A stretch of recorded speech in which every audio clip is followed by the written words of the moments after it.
Γεια σας. Σε αυτό εδώ το βίντεο θα ρίξουμε μια πρώτη ματιά στο πρόγραμμα ζωγραφικής του υπολογιστή. Κάτι που μπορεί να μοιάζει πάρα πολύ απλό, αλλά εφόσον όλα τα προγράμματα ζωγραφικής που έχουν δημιουργηθεί μοιάζουν πάρα πολύ μεταξύ τους, αν μάθουμε να χρησιμοποιούμε αυτό, θα μπορέσουμε με ευκολία να χρησιμοποιήσουμε και τα υπόλοιπα. Λοιπόν, ας αρχίσουμε τα βασικά.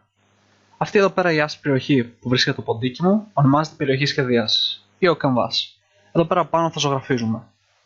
Ακριβώς από πάνω του βρίσκεται η εργαλειοθήκη, μαζί με την παλάτα των χρωμάτων. Και πάνω αριστερά εδώ πέρα είναι το κομπί του μενού, κάτι που θα ασχοληθούμε περισσότερο στο επόμενο βίντεο. Ας αρχίσουμε. Λοιπόν, για παράδειγμα, ένα από τα εργαλεία του, το μολύβι, που προς έκπληση όλων μας αναπαριστά τη γραφή ενός μολυβιού. Κάτι που όμως, εφόσον βρισκόμαστε σε υπολογιστή, δεν το χρησιμοποιήσουμε πολύ, εφόσον δεν έχει την ακρίβεια των εργαλείων όπως η ευθεία. Ας την αδυνατήσουμε λίγο. Okay. Το μόνο που χρειάζεται να δημιουργήσουμε μια ευθεία, όπως είδαμε, είναι να πατήσουμε το εργαλείο της ευθείας, να πατήσουμε ένα left click και να σύρουμε μέχρι το σημείο που θέλουμε την ευθεία μας. Okay. Τώρα, αυτό που κάναμε πριν, που αδυνατήσαμε συσσαγωγικά την ευθεία μας, είναι πατήσουμε το κουμπί του size, που με αυτόν τον τρόπο βλέπουμε ή λεπταίνει ή χοντραίνει τη γραμμή μας. Okay. Ας κάνουμε ένα hashtag τώρα ώστε να το χρησιμοποιήσουμε για το επόμενο εργαλείο μας. Ο Θεός να το κάνει hashtag. Okay. Και πάμε στο επόμενο εργαλείο, το fill. Το fill είναι ο κουβάς γεμίσματος που γεμίζει μια περιοχή με το χρώμα που επιλέξαμε. Μια κλειστή περιοχή, όπως αυτή εδώ πέρα. Τώρα, γιατί δεν επιλέγουμε, γιατί λέω κλειστή περιοχή, γιατί αν γεμίσουμε μια ανοιχτή περιοχή, όπως αυτή εδώ πέρα, θα γεμίσει όλη η οθόνη. Τώρα, για να το αφαιρέσουμε αυτό, πατάμε ένα undo εδώ πέρα ή Ctrl-Z. Τώρα, όπως είδατε, έχω επιλέξει για color 1 το μαύρο και για color 2 το κόκκινο. Και γέμισα με αριστερό κλικ με μαύρο αυτή εδώ την περιοχή και με δεξί κλικ με κόκκινο όλη την οθόνη. Συνεχίσουμε. Ας κάνουμε μία γραμμή. Τώρα, αν θέλουμε να αλλάξουμε χρώμα στη γραμμή, το μόνο που πρέπει να κάνουμε είναι να πατήσουμε ένα color 1 και να επιλέξουμε τι χρώμα θέλουμε. Πάει ένα κόκκινο. Ωραία. Ας κάνουμε άλλη μία, θα την κάνουμε πράσινη. Έτσι. Αλλά δεν είναι αυτή η μόνη επεξεργασία που μπορούμε να κάνουμε στα εργαλεία μας. Για παράδειγμα, κάνουμε μία ευθεία. Ωραία. Είναι πράσινη. Ωραία. Το επόμενο που μπορούμε να κάνουμε είναι το outline. Η μορφή που θα είναι αυτή η γραμμή. Υπάρχει πολλές μορφές. Crayon, marker, oil, natural pencil, watercolor. Και μπορούμε να δούμε ότι υπάρχει μεγάλη διαφορά σε αυτές. Για παράδειγμα, ας κάνουμε μια γραμμή. Αυτή να είναι natural pencil. Όπως βλέπετε, υπάρχει κάποια διαφορά. Όπως λέω όμως, υπάρχει κι άλλο ένα κουμπί κάτω από το outline που είναι το fill. Αλλά αυτό δεν εμφανίζεται στη γραμμή. Αυτό χρειάζεται να είναι σε κλειστό σχέδιο, όπως ο κύκλος, το ορθογώνιο και τα υπόλοιπα κλειστά σχέδια που βλέπουμε εδώ πέρα. Ας δούμε τώρα τι σημαίνει το fill.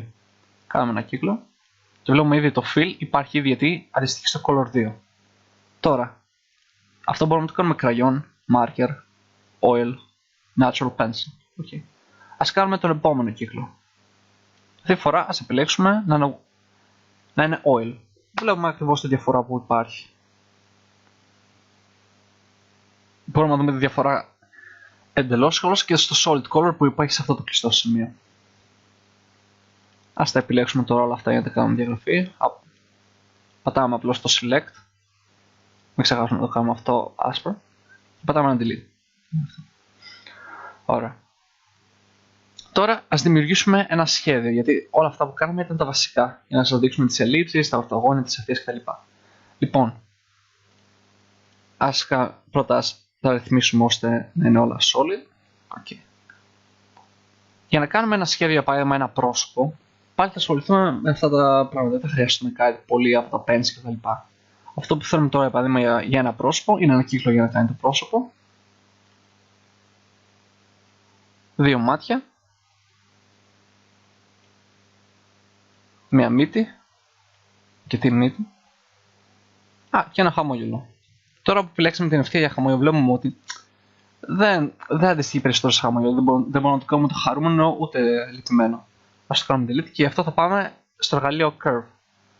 Αλλά βλέπουμε πάλι ευθεία μας βγάζει. Ναι, τώρα κάναμε την ευθεία. Αλλά στην επιλογή curve μπορούμε να ξαναπατήσουμε left click again και να το σύρουμε ώστε να είναι χαρούμενος ή λυπημένος. Τώρα χαρούμενος με το πρόσωπο λίγο δύσκολο, γι' αυτό ας το κάνουμε έτσι λίγο έτσι, ανήσυχο το παιδί. Okay. Ας συνεχίσουμε τώρα με το curve να του κάνουμε και λίγες μπούκλες. Ένα ανέμελος.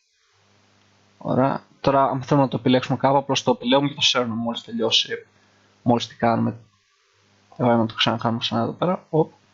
Οπ. Και τώρα το σέρνουμε γιατί θέλουμε να το πάμε λίγο πιο εδώ. Okay.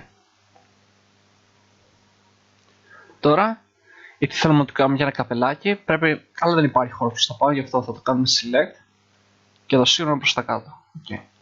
Επιλέγουμε το εργαλείο που είναι το ορθογώνιο εδώ πέρα και κάνουμε το καπελάκι εδώ πέρα.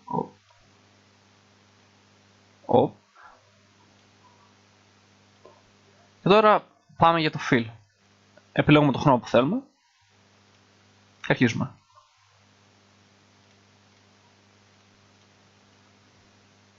Όπως βλέπετε, γιατί εδώ πέρα είναι αυτά τα δύο ήταν κλειστά από τις μπούκλες, δεν έγινε fill, αυτό θα πρέπει να κάνετε και εδώ πέρα, άμα θέλετε να κάνετε κάτι.